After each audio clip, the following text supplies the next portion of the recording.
chết vào pram này đó thì hơn bằng hôm sau tuần này là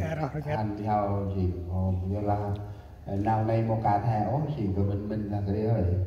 thì program bằng em hay Sunday School thì đúng làm ăn quanh đó đưa sinh nào đang ngới họ thơm các lời đấy cái là thi của pram trong chít mà prao tất chít mà ngoài chỉ cấp trên ra cái họ lui là phần nhảy cái coi này bộ áo nào cực là cho thành hôm tinh ra hiện quá lời tinh bứ tinh năm ngày sắc có dỗ mà dỗ là ngày sắc kia nào ít màu tầm ti đà não ra ngoài cái chỗ ra ngoài kia nào ít màu ti đống đang ngày sắc giá chi tầm mặt tức bộ này yếu bộ đi khẩn mày một trời mưa mong nào khẩn mấy ôi bư thì dùng tương đồng vậy là ta làm bước ra hiền quá dứt leo khăn mây mồ cúc tầm tưng nào quẹo quả lết nào càng phương lây sách chỉ ra hoàng ngân nào hoàng thế nào tốt bói nào lạ lơ nào bạc lục rác nào bến nào tầm lắng nào tầm khét nào tầm mồ nát nào tầm núi nào tầm ghế nào tầm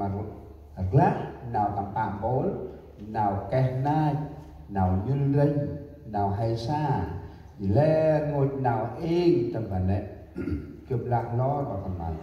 vu na bùi ti ô này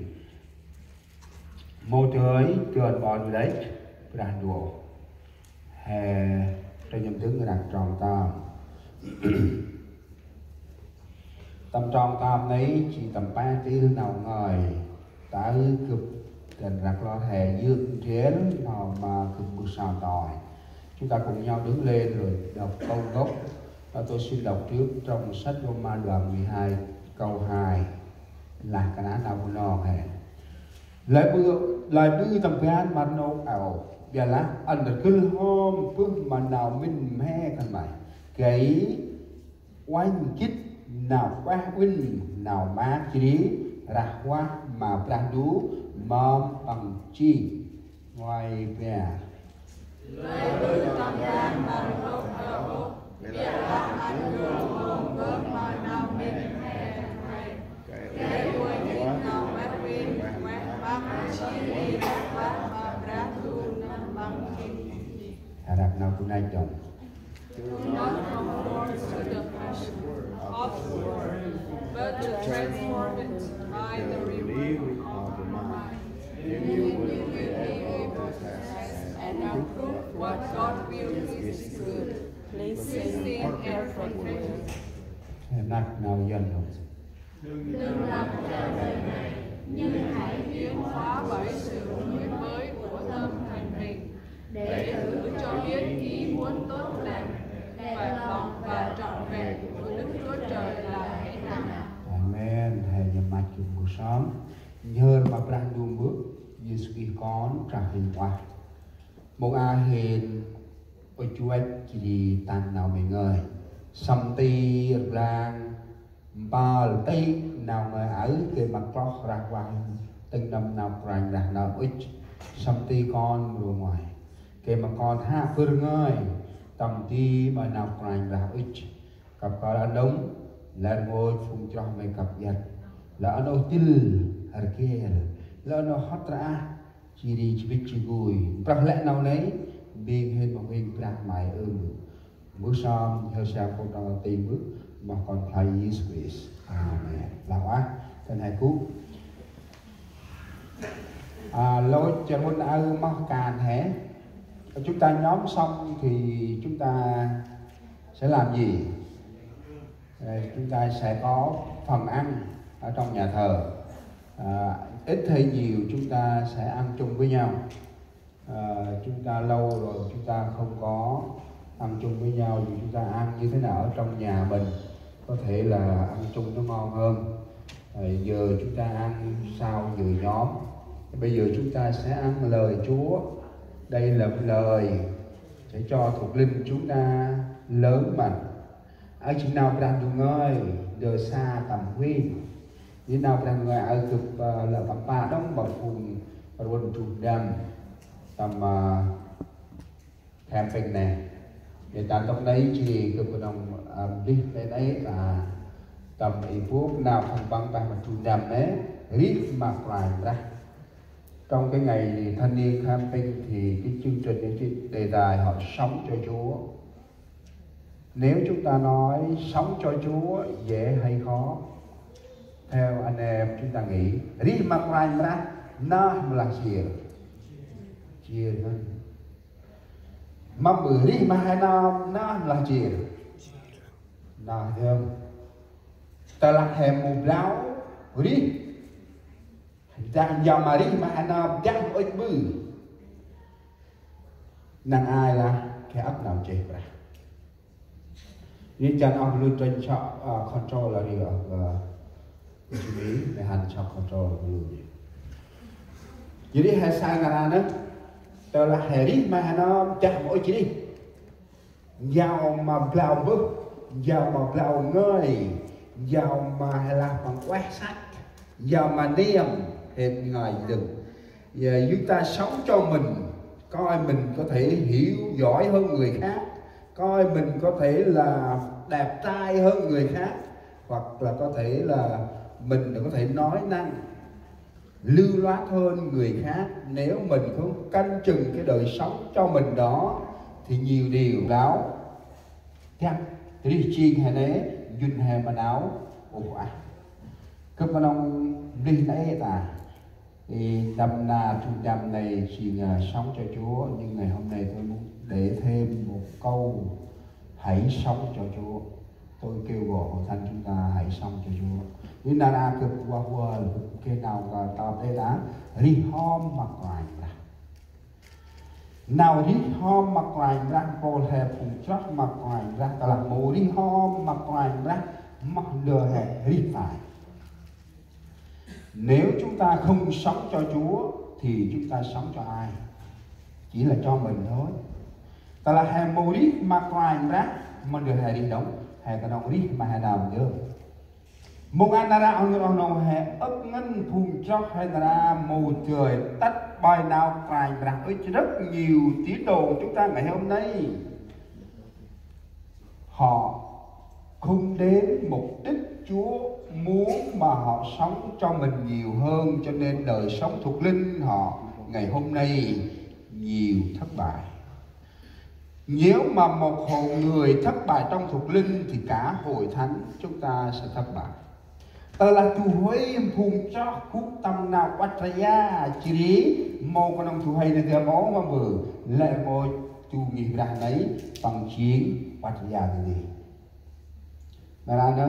hay sai nghiệp ra hè cùng cả là nghiệp ra phùng cho hay thu ai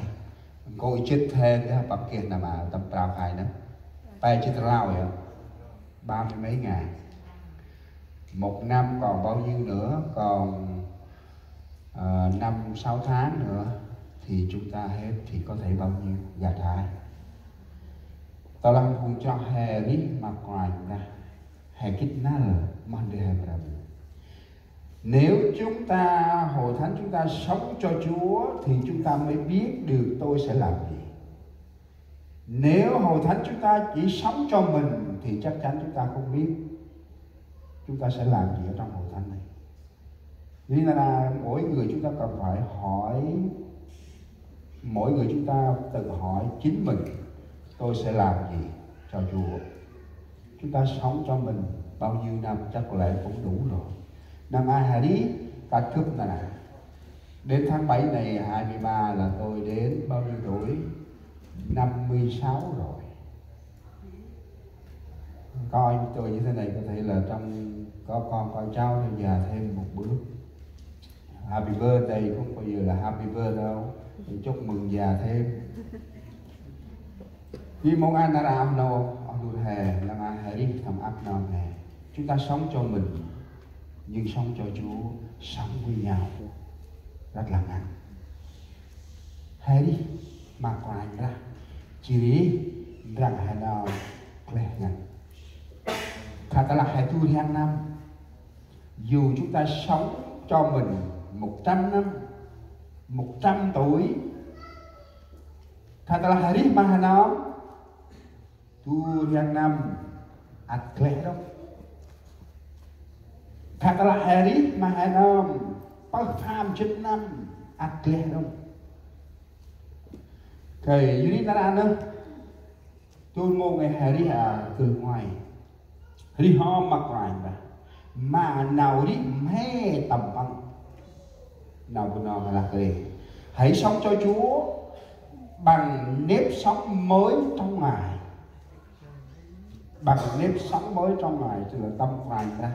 mà nào đi mê tâm khoảnh ra. Đôi sách có tố và rơi cô pram tròn chết mà bất chế mà he cả chân hai rạng chu ngoài gà trên tròn này.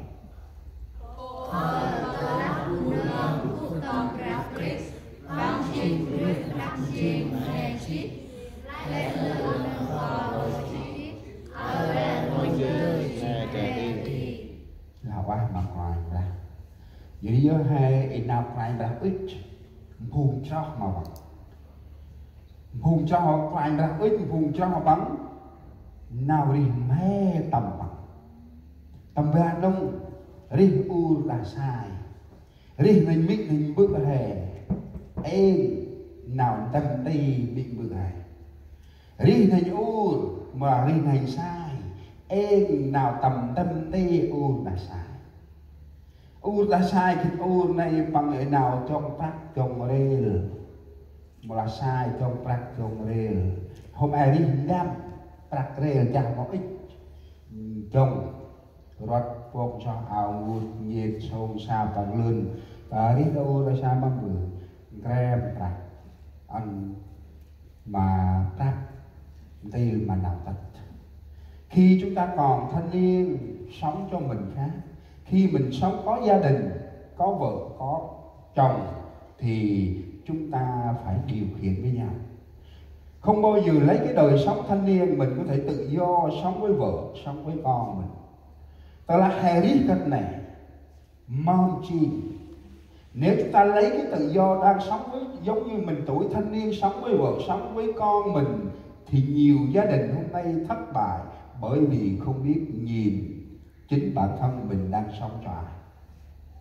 Chúng ta nào như ông bà nó ta là hèm một kít nào đi chiên hay kít nào đi chiên hay là riết thầm quanh đó in nào đi chiên hay hôm boy nói hàng ra sai hôm boy một cái nào cử cái nông ta từng ra ở trước cái nào cử cơm mà chết ở dây nói mặt quên bài nào nuôi bài nào lót bài